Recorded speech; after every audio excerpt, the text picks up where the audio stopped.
Welcome to Storycomic Presents, where we interview amazing storytellers and artists. This is episode 271. I'm your host, Barney Smith of Storycomic.com, and we're excited to have with us the internationally acclaimed and talented comic publisher of Unstoppable Comics, JayDee Rosario. What is up, Streamland? How's everybody doing tonight? So you're here. We were here to talk about your latest Kickstarter, Stormchasers Volumes 1 and 2, which is coming out very, very soon as of this recording. Sir. Yes, sir. And this is the masthead title of Unstoppable Comics, isn't it? That is correct. I started with ash cans or fanzines. I don't know if people are familiar with that, right? But it's pretty much stuff that you can print out on your own home computer. And they were originally 12 pages that I was trying to utilize as my resume, as my way to get out there. And it did not prove as effective as I had hoped going into it. There was a lot that I needed to learn when it came to not just writing comics, but learning how to self-publish. Right. So I was lucky enough to come around in the early days of print on demand, right? We're talking about 2003, 2002, around there, stuff like that. There was a small printer out in Jersey that was doing things, for about $2. And I learned, okay, there's things that I have to add. And I built that up and I expanded that stuff. But again, there were speed bumps that I needed to overcome. And once I got the ball rolling, Stormchasers did become that masthead for me because I'd spent that much time learning, developing, becoming a storyteller, learning 3-act structure that I bit off the biggest chunk and try to do all of that in a team book, which is not the best first option for a brand new writer out there, a brand new self-publisher. But we learned and we had people stick with us. The very first New York Comic Con that I had done was when I was I guess I had got my sea legs, right? And I showed up at the convention with Stormchasers issue number 4, which was print on demand, but it was a full 24-page book and a source book with a couple t-shirts. And dude, we banged it out. And I'm like, oh my God. It wasn't just people buying the book, it was people investing in me.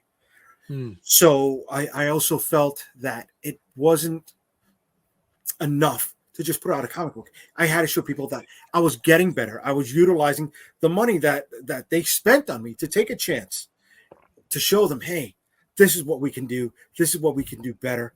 And we lasted long enough in self-publishing until the advent of crowdfunding. And once that bad boy came out, a lot more books came out with the Stormchasers and spin-offs from there as well. Because you started in 2008, right? I started the official Unstoppable Comics brand in 2008. Right. But I had done, the fanzines, the ash cans prior to that. Right. And no, because you mentioned too in some previous interviews, and before we went live, I was talking about how I just listened to a lot of your previous interviews. Thank you. You're taking it. You're kind of going back to basics a little bit with what the indie publishers are doing now, where people are really concentrating on print on demand. But you are now going back to offset printing, right? Correct? Right. For me, I felt that the biggest difference between offset printing and print on demand, and not knocking anyone that uses either form, for me, it's offset printing is choosing long-term growth over print on demand, which I feel is short-term sales, right? If you want to get your story out there and you're not looking past 5 years, you just want to get this, maybe it's 3 or 4 issues. Yeah, print on demand, get it out there, right? Bring it into the world, no problem. But if you want to have longevity, I feel offset is the way to go, because you're buying in bulk, you're spending almost the same amount of money that you would have if you're hitting print on demand 3 or 4 times for a couple hundred issues, right? So you might as well bite the bullet early on, put that investment into offset printing, buy in bulk, right? Where you can get a single issue, full color, 24 pages for around $1, more or less, right? And if you're charging $5, well, you've got room. You've got room, right? You've got room not just to hit almost a 400% margin, maybe turn a profit, but also room to develop that nest egg where you can pay the rest of your collaborators to keep going with more content. Right. Because as you say, mentioning it from like the Kickstarter perspective, is that do you support the process of the fact that Kickstarter, the funds that are raising are going to be going towards the next book, and you've already paid in advance what the Kickstarter is, so that way the book's done, so it's more of a pre-order setup? 100%, right? Okay. As soon as we launch, it's because we've gotten everything done. The coloring, the lettering, I've developed my own, I don't want to call it a marketing package, right? But I've gone through my checklist. And I want to make sure that we have not just what we're going to post throughout the days of the campaign within social media, but what we're also going to post in the updates. And so you already have that planned out, you said, right? Yeah. And that's yeah. And how was your new upcoming, as we mentioned, Stormchasers Volume 1 and 2 coming out? What have you tweaked as compared to your previous, was it 11 or 19 Kickstarters that you've done? I think this one may be my 19th or my 20th. I'm not 100% sure. The last book we did, which was called Limbo, Open Almost All Eternity, was my first book that I've become a publisher, and we published other people. A team of creators who are based out of Colombia who are looking to get a foothold in the States. Some of the guys I had worked with before in doing colors and stuff, and things worked out, and we were able to do that. So I don't know if that was my 18th or my 19th. So looking back and whatever that one is, we go to the next one, and this is either my 19th or my 20th. And so you mentioned as well as that your official guide to Unstoppable Comics, is that your, as you mentioned, like your version of like the Marvel Universe and the Who's Who? 100%, dude. That is my, that was my encyclopedia as a kid. I wasn't reading Huck Finn. I wasn't reading Charge of the Light Brigade. I wasn't reading whatever they were telling me to read in the 7th and the 8th grade. But you put a comic book in front of me, dude. Right. I mean, back and forth every day of the week. And that handbook was just like so much information in that page and a half that caught me up on so many years of Marvel that I had never had access to. Right. The comic book shops that I found here in New York were very few and far between. And it wasn't the comic book shop that we see today. It was just a guy with a cigarette, an ashtray, the glass jewelry case with books lined up on it, and a fold-out table with books lined up on it. Dude, it's scary, but had remember the you got to stay away from the strangers in vans, right? Yeah. Man, had somebody rolled up in a van with comic books, I would be like, I would have ran right in, So that's what comic books were for me. They were affordable. I come from a blue collar family. My father passed away when I was very young, so there wasn't a lot of money for extra stuff. But a comic book back then was 50 cents and $2, brother. Woo! You know what I mean? Happy New Year to me. So yeah, heck, even like JayDee, you famously wrote your school book on the Dark Phoenix saga. You just took out the names of the superheroes. Oh my God, Marty, you spend way too much time, dude. Thank you so much. Yes, I was in high school. I don't know if I was a junior or a sophomore. But yeah, I wrote a book report on the Dark Phoenix saga, and instead of using their code names, I used everyone's regular name to make it seem legitimate, I guess. I don't know. So let me ask you this then, because of Unstoppable Comics, you've kind of created this Unstoppable Comics universe. Did you do this because of the fact that you have this insatiable need to be creative, or are you doing this as a consistent love letter to the genre that you love so much? Both, and also a little bit of stubbornness and a lot of stupidity to think that I was good enough to do this at the outset, right? But again, it's taken time to learn, and now that I've learned, it's like, I can keep this going. I've learned a lot, and that just reinforces the love letter that I had for this, right? That also gives me that outlet for the creativity.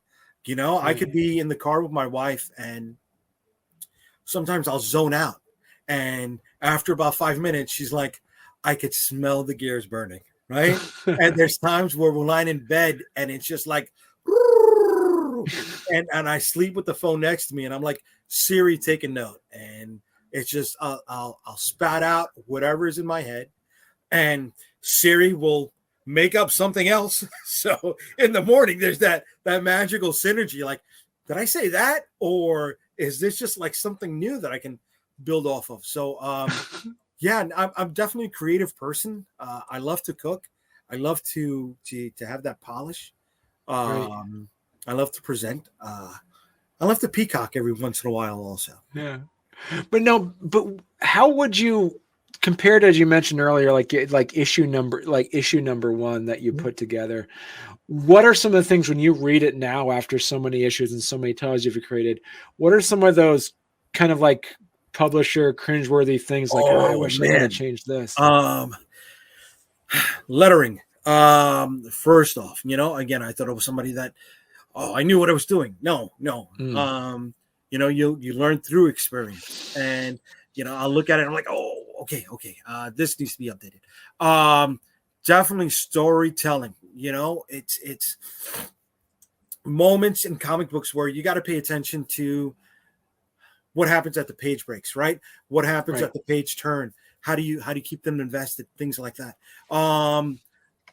Little emotional beats that I missed out on, that I see, I could have filled in something over here to reinforce this person's connection or this person's frustration with another one.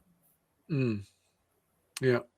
And so what would you do, for instance, is like, how often, now that you've been established for since 2008, so 15 years that you've had Unstoppable Comics out. Yeah. We just celebrate the 29th yesterday. Yesterday is our anniversary date. Yeah. Right. Yeah. Do you, what's the biggest piece of advice that you give indie creators that come to you, new indie creators, and say, hey, can you check out the script? What's the one thing that you've noticed across the board that you want to just give blanket advice to new creators to always do X? Never say no to yourself, right? Self-doubt is the biggest obstacle for indie creators, right? Some people never believe that they're good enough when they are, and they'll come to you with the script or with a book, mostly a book. It's really hard to read a script at a convention, and they're prepared for that cringeworthy moment of you breaking their heart, right? And it's like, you got to learn how to get over that. You got to learn. When I was taught how to ice skate, first thing they did was make sure I learned how to fall, because as long as I knew how to fall, I wouldn't be scared of falling. So when you're not scared of that, you can pick up things a lot faster, and that is tied into that self-doubt, Right. And so many creators are just, they can't get over that I think I can moment to I am doing. Right. And what about some of the ones where you've seen those creators who are like, you need to do this again? Like, so that they might be too confident in what they've created. And you're like, no. Well, dude, when they come to me like that, that proud chest, I have a lot quicker conversation with them, right? It's like, okay, you obviously are in a place where you know where you're going. Good luck, and I hope to see you at a convention sometime soon. I'm not gonna dump on anybody, bro. I'm not gonna dump on anybody. But yeah, there's those moments, and then there's the ones that are beyond that. right? And then there's the creators who are peers, right? In the indie community who on social they are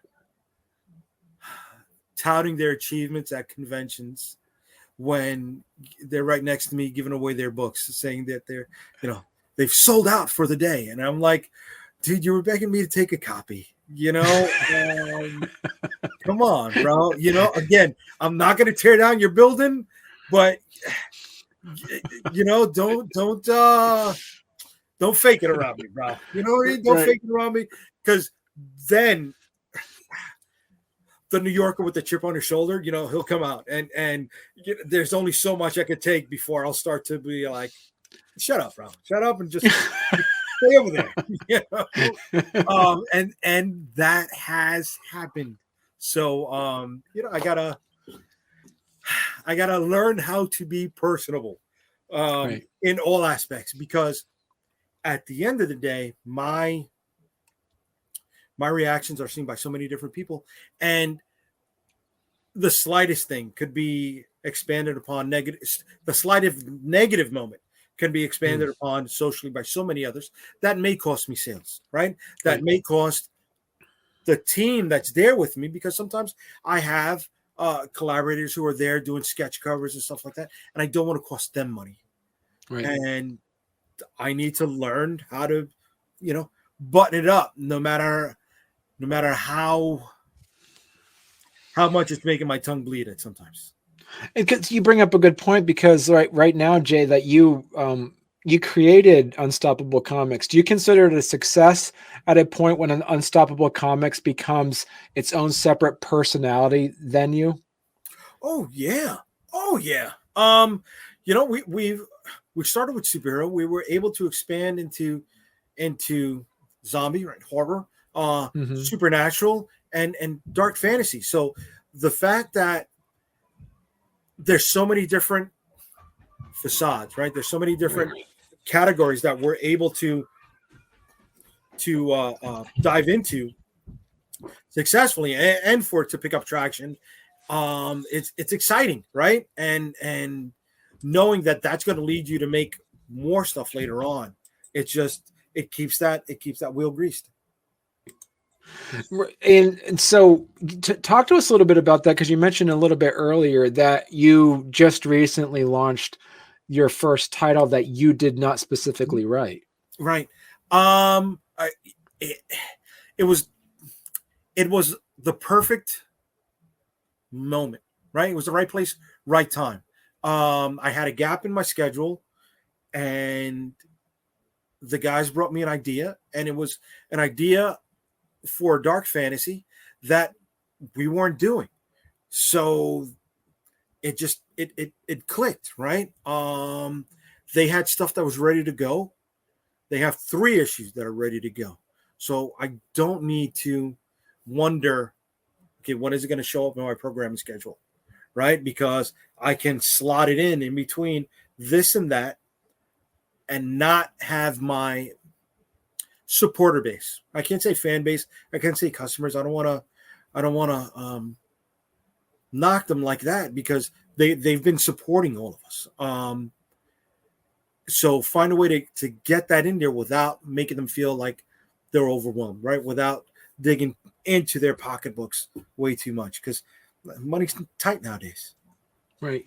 And now, how do you work as somebody that you actually have a publisher of your own comics, your own business here? How do you prioritize what next creative endeavor is going to be in the forefront? That is something I'm still learning how to do. Right. I can't lie. I can't say, yeah, I got it in the bag. Bringing them on was also a moment where I said, I've had so many different books that were successful, fulfilled, right? Achieved, brought into the world. I said, oh, I got this in the bag. And I can do that also for somebody else while continue to do what I'm doing for myself. And nope, that was not the case. I learned there's a whole new set of plates I got to learn how to spin. And, I've been dropping them. I can't say I haven't, right? I thought we were going to be able to launch a book every 2 months from now until September of 2025. Huh. And while I still have the content ready to go for that, finding ways to pick up the plates that I dropped in between that month when I'm not running a campaign is costing me time to get the next one out. Right. And so are all of these part of the same shared universe? Some of them are, some of them aren't. So the Stormchasers, Shield of the Interceptor, Unstoppable Origins, and the Character Guide, yes, that's part of the same universe there. Vicky Six, you know what? I haven't come to that point yet. New York versus the World, definitely no, and Limbo, definitely not. You know, but there are nice little Easter eggs. So at one point in one of the Stormchasers books, you go into the weight room and you'll see the floor mat as the logo for New York versus the World. In Limbo, you'll see in the glass stained chapel, some of the stained glass is different books from Unstoppable Comics. So, you know, it's a nice way to say you don't have to buy everything, but if you do, here's these little rewards for doing so. Right. Yeah.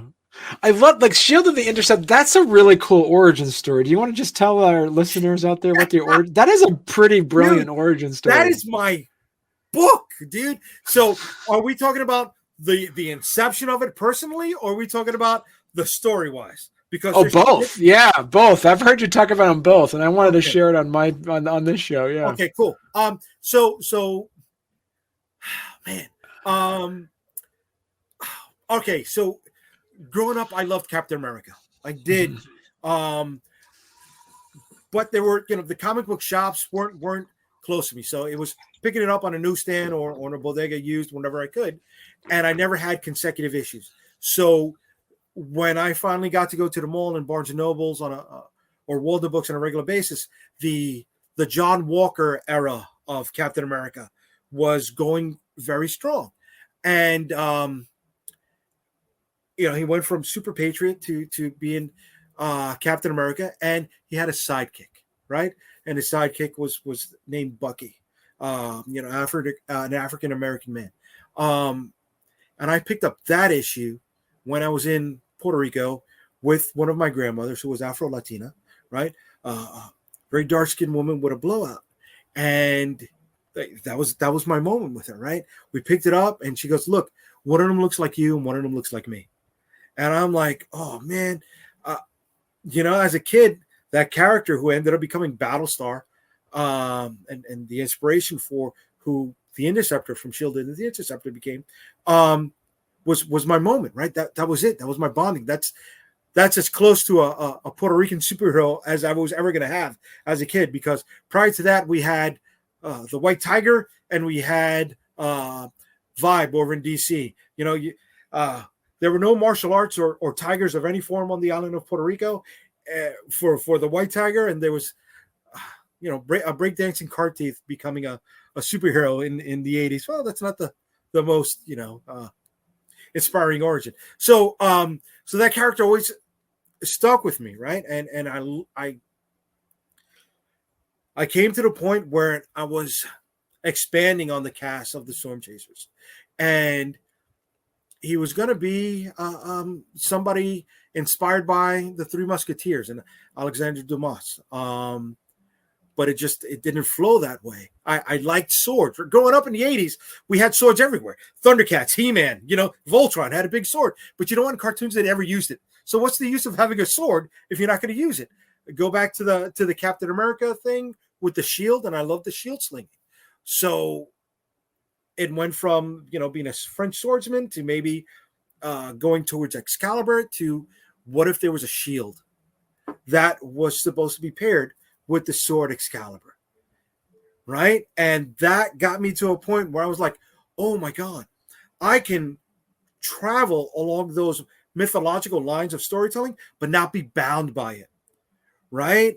I mean, when I was doing research for it, I found King Arthur had a dagger, he had a spear, he had a cloak made of owl feathers that helped him turn invisible, but I never found any mention of a shield. I was like, this works, right? And when I play those parallels against Captain America, it's like his shield's origin is based in science. This shield's origin could be based in magic, and it's a great way to unexplain things, right? Oh, it's magic, right? You can't define those ideas specifically until you get further along in the mythology and the storytelling. So just it opened up so many different avenues for me to explore, and I found I was able to flesh him out a hell of a lot quicker, and a whole lot more than I was with almost any other character within the Unstoppable Comics universe. So talk to us a little bit about Stormchasers and how does Interceptor fit within that? All right. So going back to my roots, right? My family is from the island of Puerto Rico. And one of the things you learn as a self-publisher is doing a niche of a niche of a niche is really going to limit yourself selling into the broader spectrum. So one of the characters in the Stormchasers is based in Taino Indian mythology, right? And those were the natives from the island of Puerto Rico, one of the groups of natives. And I found out about that mythology when I was in college, and that stuck with me. I just didn't know how I was going to use it, right? I was 18, 19. But it was always in the back of my head.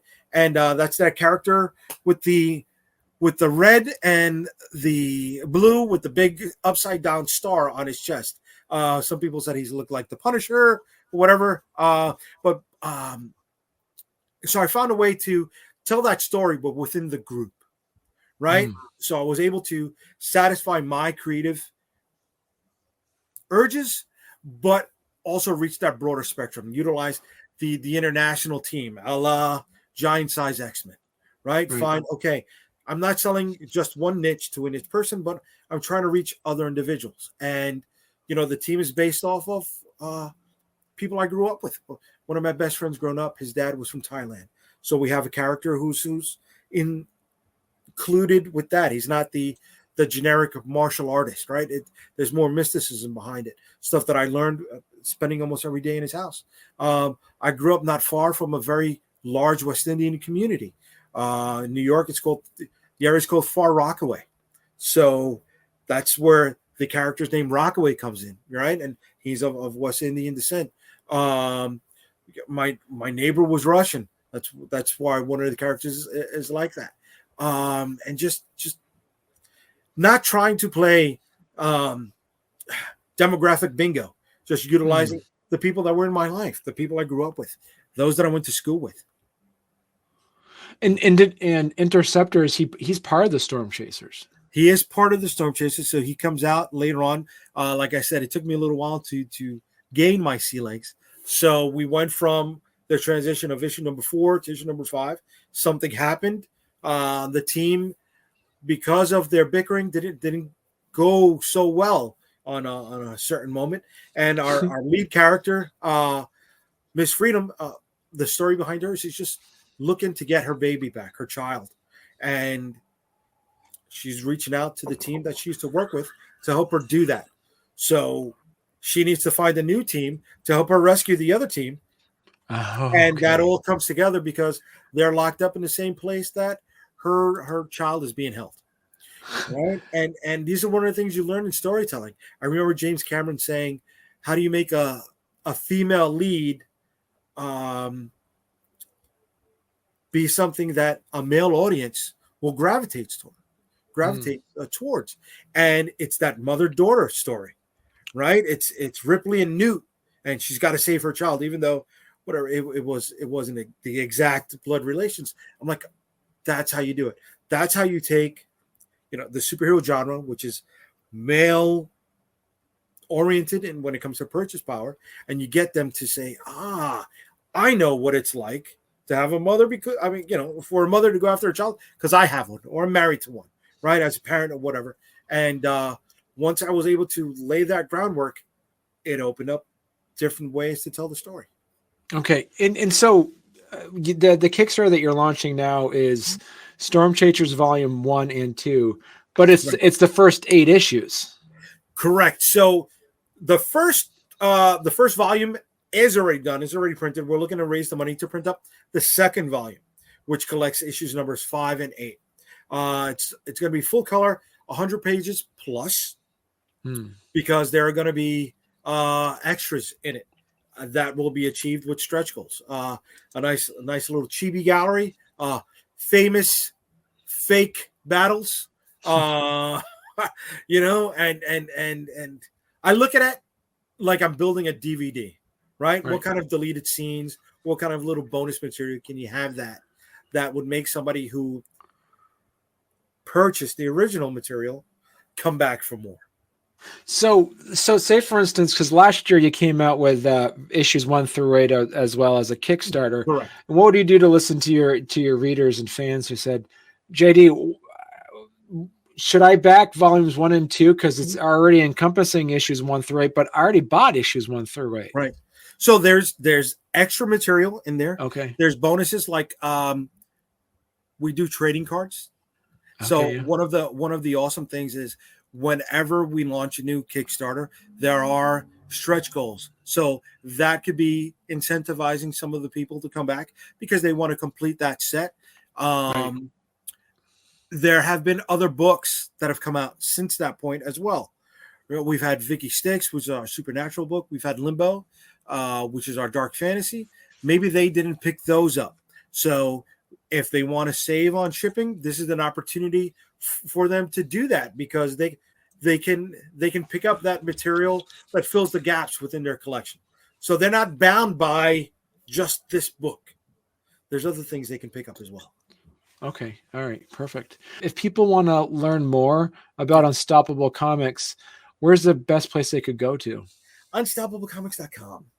Okay. That is the one thing that we own in this social landscape that I can always push to people. Is so if they're looking for any of our social links, they can find our Twitter there on the side. On the top, there's a social media tab, which can take them to our main social media sources, which would be Facebook, Twitter, or Instagram. I got to start to add that YouTube in there. Being a small publisher, we run lean. We run lean, and trying to find time to do everything is more like, okay, what fire do I have to put out today? And that's the thing that runs to the top of the list. So the other things that you have to do as well, they start to push down because you've got to put out those other fires. Right. And so as you say, so this is going to be your 20th Kickstarter according to Kickstarter on here. Thank you, sir. Yeah. See, you're right on top of it. But so great. So Jay, what's next? What's next for Unstoppable Comics after this Kickstarter? Okay, so we're going to be coming out with Limbo issue number 2 after that. Okay. Hopefully we can get this done in a 2-month period. So we'll have 1 month of promotion, 1 month of fulfillment, and then the beginning of month 3 would be the launch of Limbo issue number 2. After issue number 2 of Limbo, we are going to be doing New York versus the World, our next the continuation of our zombie book, our zombie series.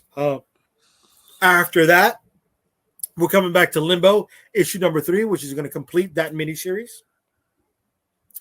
After that, we're coming back to The Dead Princess Vicky Styx number 2. That's going to be illustrated by Omar Frankia, who's done work for DC on Suicide Squad. He's done some work for Star Wars Legacy. If you picked up the Catwoman animated series for DC recently, he did the artwork on that cover. So he's going to be doing that. We've got a ton of more cards coming out. One of the awesome things we did on the last campaign was I don't have a frequent flyer program, right? I don't have a stamp card, that I can punch for a free coffee with every 7th purchase. But there have been quite a few people that have supported us. So there's going to be holochrome trading cards. So anybody who has supported us before and they're coming back, you know what? That's in there. automatically as a thank you for continuing to support us. So it went well on the last campaign, and we're doing it on this one. And we're going to keep doing that. So that's a nice plus to help stretch a buck, right?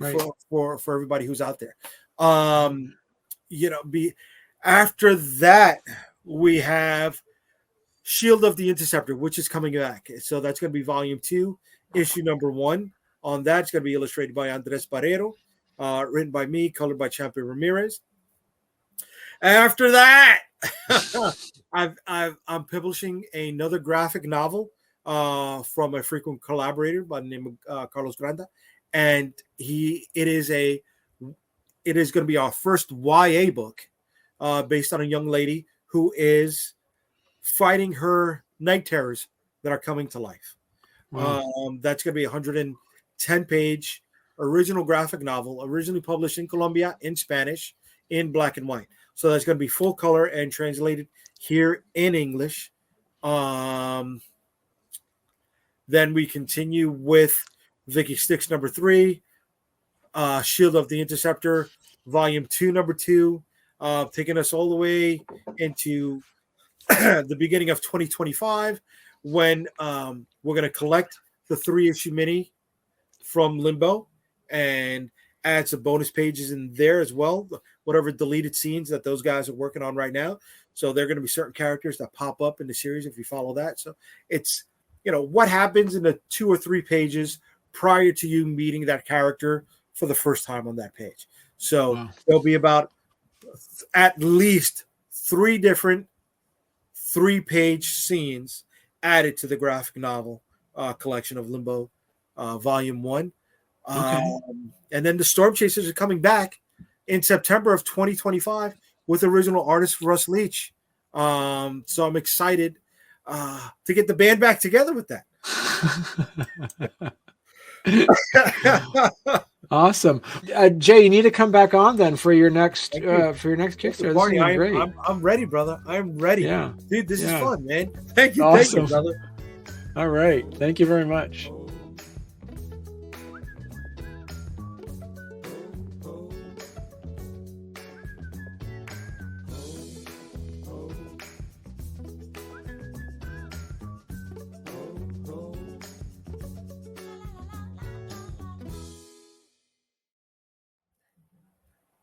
Barney, I lost you. You're on mute there, buddy. You got the mute symbol on your.